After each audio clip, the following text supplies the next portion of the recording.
Easter was rapidly approaching, and we were ready for our share of candy, painted eggs, and toys. I had to dress nice for church that morning, and then we would have lunch and an old-fashioned egg hunt. I was an only child and had no friends. It wasn't me as so much as my parents did not want to hear loud kids running throughout the house. So my only friends were my two cousins, Billy and Tommy, and we were a mess together, having adventures and exploring the woods behind their house. But unlike other egg hunts, this would be our last one together. Let me tell you why. On this particular Easter day, I would find something unique and strange. While looking through the grass and around the yard for candy eggs, I found it. See, my family had the sugar eggs hiding, of course, but they also had empty, hollow eggs that they hid money in, too. Do you remember the old leg pantyhose containers? The silver and the gold eggs that were hollow. That pantyhose was shoved into. Well, that was the eggs that held the money in it. But I found something different in mine. It had an old key. It was very old and unique, made for doorknobs that we don't use today. The problem is, no one put the key in the eggs. No, our parents filled the key, filled the eggs with money, not keys. This was strange, but they figured we probably did it as a prank to each other. Now, I don't know if it was karma or something more sinister, but this key was not a good omen. When I got back home, I tried the key on every doorknob I found. It would not fit any, except the door going into the garage. It was a perfect fit. It easily unlocked the door. And to my surprise, even opened by itself. On the other side, I saw a large field full of flowers, butterflies, and sunlight. I also found a cave nearby, and that cave had a large chest inside of it. It matched a symbol on the key, and of course, the key fit perfectly. But I was not going to open this by myself. I would wait till my cousins came to visit. That Saturday they came over, so I decided we would go and find out what was hidden in the chest together. When I told them what I had planned, they were cool with the idea. Just like before, I opened the door. We found the cave and the chest within. The key slid in and turned the lock, which it did so perfectly.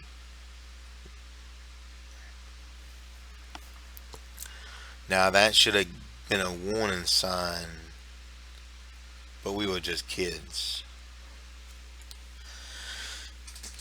The chest opened and a large hand covered in fur reached out from it. What came out was a gigantic bunny. It rose up and stood on its hind legs. This creature was as tall, if not taller, than we were. At first we laughed, and Billy even reached out to pet the giant bunny. That was a mistake.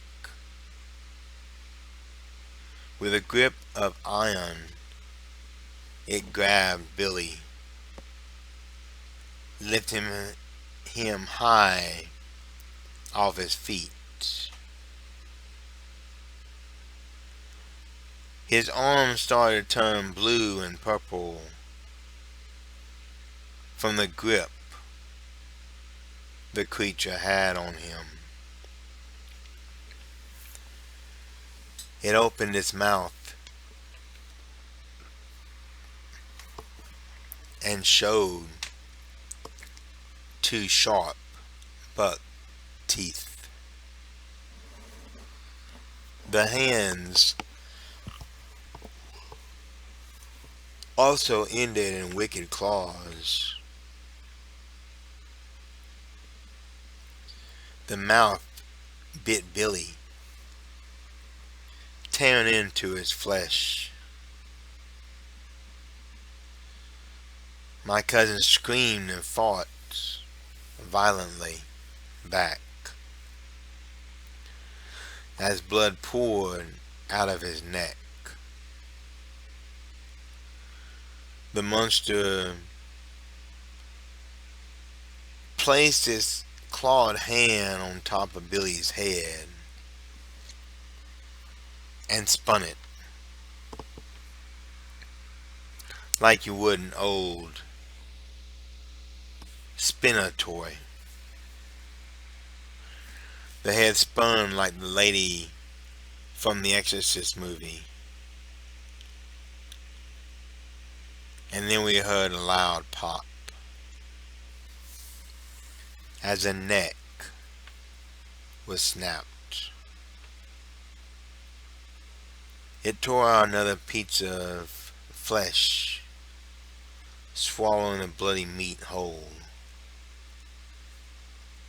Then it turned and looked at me and Tommy, blood coming from its mouth. We ran, but it was soon upon us.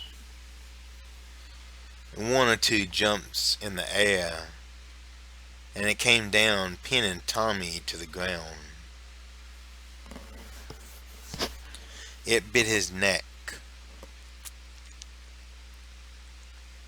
pulling out a piece of flesh as well. And in the same motion,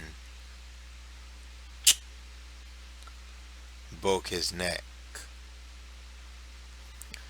I saw the doorway was getting smaller, so I ran as fast as I could. The monster in pursuit of me and the door. I jumped through screaming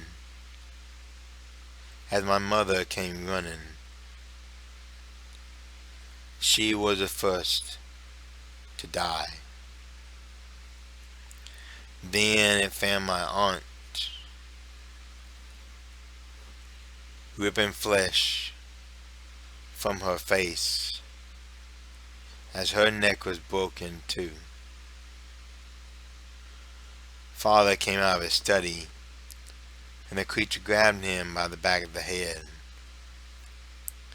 and shoved his face into the brick wall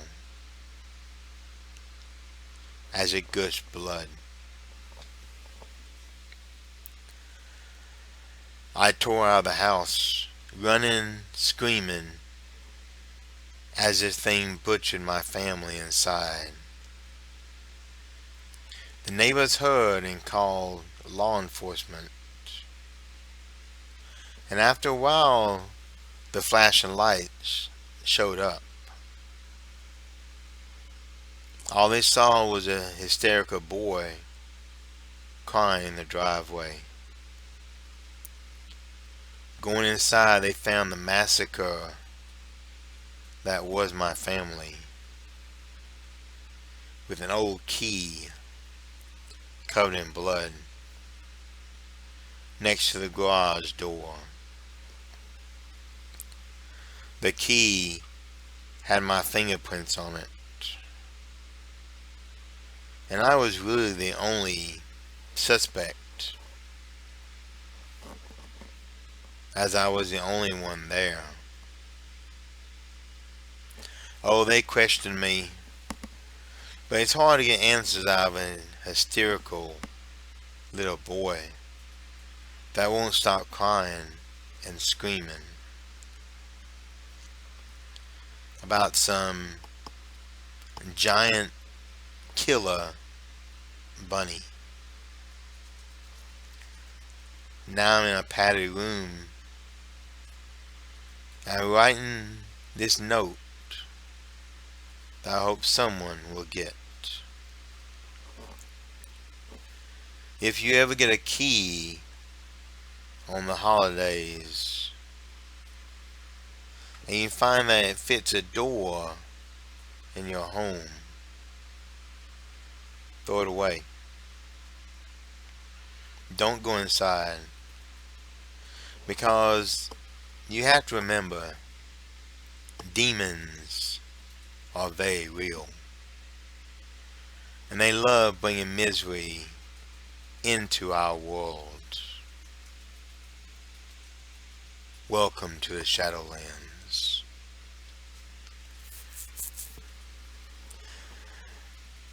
If you want to help me in my channel to grow, how about leaving a like, subscribe, and share this tale if you really enjoyed it. It does help the channel to grow, and for that I say thank you. I hope you enjoyed my story. Check out the description below for deals on Amazon, and return next week as we explore things hiding in the dark, shadows just beyond your vision.